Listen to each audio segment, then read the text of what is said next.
ಅಂತಂದರೆ 200/2025 ಈ ಒಂದು FIR ಅನ್ನು ದಾಖಲು ಮಾಡ್ತಾರೆ.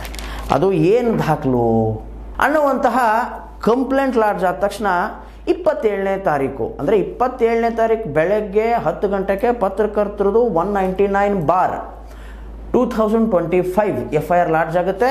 ಅದೇ ರೀತಿ 27ನೇ ತಾರೀಕು ಬೆಳಗ್ಗೆ ಐ ಥಿಂಕ್ ಸುಮಾರು ಒಂದು 11 ಗಂಟೆಗೆ ಇನ್ನೊಂದು FIR ಲಾಡ್ಜ್ ಆಗುತ್ತೆ. ಅದು ಕೂಡ ಏನು 0200/2025 ಸೇಮ್ ಪೊಲೀಸ್ ಠಾಣೆಯಲ್ಲಿ.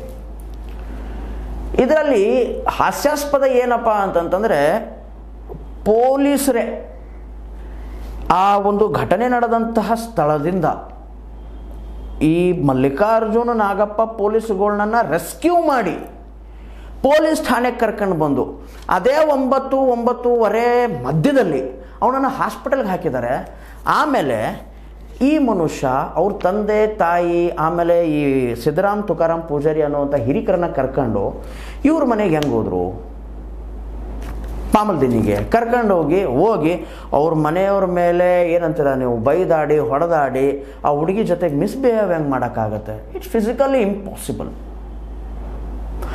ಈ ಟೈಪ್ ಮಾಡೋದ್ರಿಂದ ಏನಾಗೈತೆ ಅಂತಂತಂದರೆ ಪತ್ರಕರ್ತರ ಮೇಲೆ ಒಂದು ರೀತಿ ಏನಂತ ನೀವು ಅನ್ಯಾಯ ಆಗ್ತಿದೆ ಅಂತ ಎಲ್ರಿಗೂ ಎದ್ದು ಕಾಣಿಸ್ತಾ ಇದೆ. ಹೌದು, ನಿಮಗೆ ಹೆಣ್ಣು ಕೊಡೋಕೆ ಇಷ್ಟ ಇಲ್ವಾ? ಬೇಡಪ್ಪ, ನಾವು ಹೆಣ್ಣು ಕೊಡೋಲ್ಲ ಅನ್ನುವಂತಹ ಮಾತು ಹೇಳಿದ್ರೆ ಮಾತು ಮುಗ್ದೋಯ್ತು ಅಲ್ಲಿಗೆ.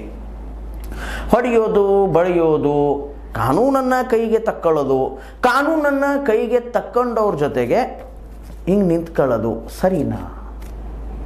If I am not wrong ಅಂದರೆ ನಾನು ಈ ಪ್ರಶ್ನೆಯನ್ನು ನಮ್ಮ ಪತ್ರಕರ್ತರ ಸಂಘಟನೆ ವತಿಯಿಂದ ನಾನು ಕೇಳ್ತಾ ಇದ್ದೀನಿ.